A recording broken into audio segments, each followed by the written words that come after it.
Вітаю! Сёння мы пройдзем па слядах адной вельмі моцнай ідэі. Прасочым яе праз 4 розныя біблейскія тэксты, каб пабачыць, як на працягу стагоддзяў разгартвалася неверагодная гісторыя надзеі.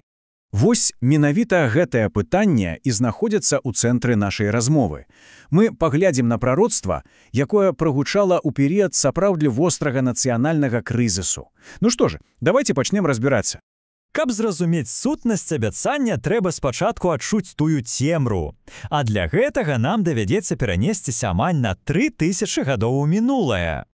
Такім чынам, 8-е стагоддзе да нашай эры. Народ Ізраіля знаходзіцца проста ў жахлівым становішчы. Нацыя раскалотая, а магутная і безлітасная асірійская імперія, нібы гіганцкі драпежнік, паглынае іх землі кавалак за кавалкам. І вось менавіта гэтыя землі, Завулон і Нефталі, пра якія і казаў прарок Ісая, сталі сімвалам, скажем так, сімвалам ганьбы і паразы. Можна толькі ўявіць, які там панаваў настрой, прыгнёт, сорам і поўная невызначанасць наконт заўтрашняга дня. І менавіта ў гэты момант, у самай гушчыні роспачу, прарок Ісая прыходзіць з пасланнем, якое гучыць проста радыкальна, з пасланнем надзеі. Ісая абяцае, што менавіта тут, у гэтай самай зямлі ценю, заздзяе вялікае святло. І што самае цікавае, гэтыя словы – гэта не проста прыгожая паэзія. Не, яны былі часткай афіцыйнага рытуалу каранацыі новага цара. Гэта надавала ім велязарную палітычную і духоўную вагу. То бок, Ісая звязвае надзею з канкрэтнай падэяй, нараджэннем у царскай сям'і. Хутчэй за ўсё, гаворка ішла пра маладога прынца Эзекію. І каб умацаваць веру людзей, ён нагадвае ім пра Божую вернасць, пра легендарную перамогу Гедеона, які з 3 сотнямі воінаў разбіў велізарнае войска. Пасыл быў ясны. Нават калі ўсё здаецца безнадзейным, цуд магчымы. А цяпер наша гісторыя робіць гіганцкі скачок у часе. Месца дзеяння застаецца тым жа, але час мяняецца кардынальна. Уявіце сабе, прайшло цэлых 7 стагоддзяў. Здавалося б, прароцтва Ісаі ўжо давно павінна было забыцца. Але не. Евангеліе паводле Матвея падхоплівае менавіта гэтую тэму. І месца выбрана зусім не выпадкова.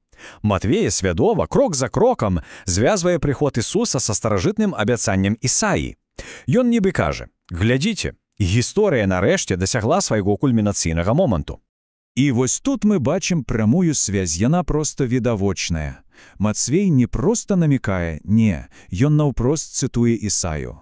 І гэтым ён кажа: «Памятаеце тое вялікае святло, абяцанае народу ў тэмры? Дак вось яно». Добра, прароцтва здзейснілася. Але што гэта значыць жыць у гэтым светле? 2 іншыя тэксты даюць нам адказы як на асабістым, так і на супольным узроўні. На асабістым узроўні ўсё зводзіцца да аднаго, да абсалютнага даверы. Псалм – гэта голас чалавека, які кажа: «Калі Бог маё святло, то чаго ўласна баяцца? Страху проста не застаецца месца». Але на ўзроўні супольнасці задача аказваецца значна складнейшай. Давайце перанесемся ў раннехрысціянскую абшчыну ў Карынфе.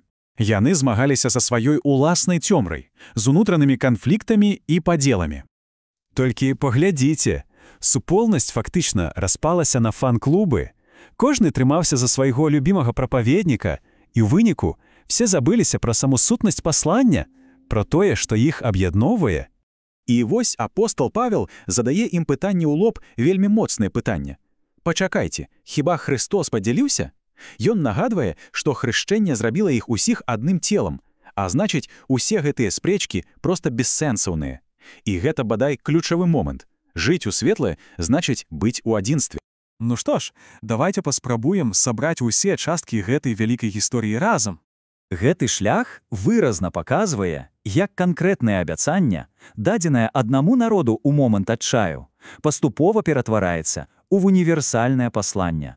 Пасланне пра надзею, пра веру і пра тое, што насамрэч значыць быць супольнасцю. У выніку мы бачым, што гэта не проста старажытная гісторыя, гэта вечнае разважанне пра тое, як надзея можа нарадзіцца нават у самых цёмных абставінах.